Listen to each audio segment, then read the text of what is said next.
김만배 리스트가 나왔습니다. 기자와 검찰, 정치계의 전방위적인 로비가 있었다는 것이 드러났습니다. 그리고 진보, 보수 할 것 없이 모두 연루되어 있습니다. 보수 쪽이 좀 더 많이 받아먹었던 것으로 나오곤 있습니다. 이것은 국회의원 쪽도 마찬가지일 것입니다. 박상도의 50억 클럽이 나오면서 알려졌듯이 분명 여야 할 것 없이 다 연관되어 있을 것이고 보수 쪽이 좀 더 많을 것으로 짐작됩니다. 이제 이재명과 민주당은 대장동 특검을 준비해야 합니다.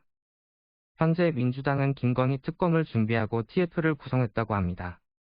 하지만 김건희 특검을 하기 전에 흐지부지 된 대장동 특검을 먼저 해야 한다고 생각합니다. 이태원 국정조사가 마무리되는 대로 대장동 특검을 해야 합니다. 대장동 특검을 먼저 해야 하는 이유는 여야가 모두 걸린 문제이기 때문입니다. 한쪽만 걸린 문제라면 정치 탄압이나 억지로 보여줄 수 있지만 모두가 걸린 문제면 부패 청산의 느낌을 줄 수 있습니다. 그리고 이재명에 대한 공격을 빨리 마무리해야 합니다.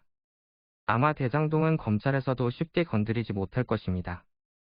관련되어 있는 사람이 너무 많고 본인들도 피해를 입을 것이기 때문입니다. 그래서 시간을 끌면서 이재명 이미지에 타격을 입히는 용도로만 사용될 것입니다. 이제 많은 사람들은 대장동은 이재명이 한 것이라고 생각하고 있습니다. 이런 수사가 더 지속되고 그냥 이렇게 끝나버린다면 많은 사람들은 그렇게 믿을 것입니다.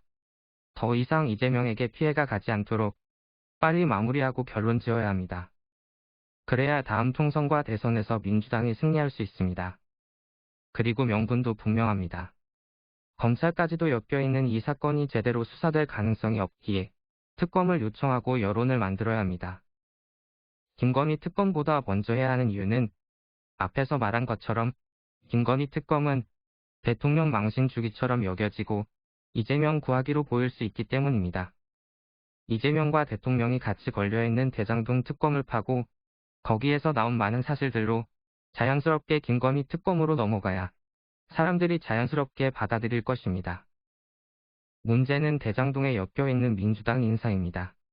분명 민주당의 법조계 사람들 중에서 대장동과 연관된 사람이 있지 않을까 합니다.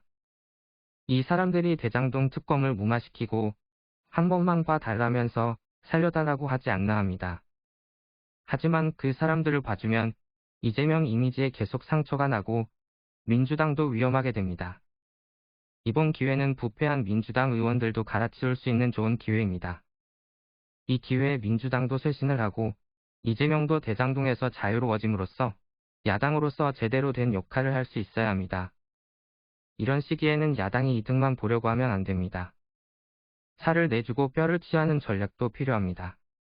대장동 특검을 전방위적으로 제대로 해서 확실하게 정리하는 민주당이 되었으면 합니다. 시청해주셔서 감사합니다.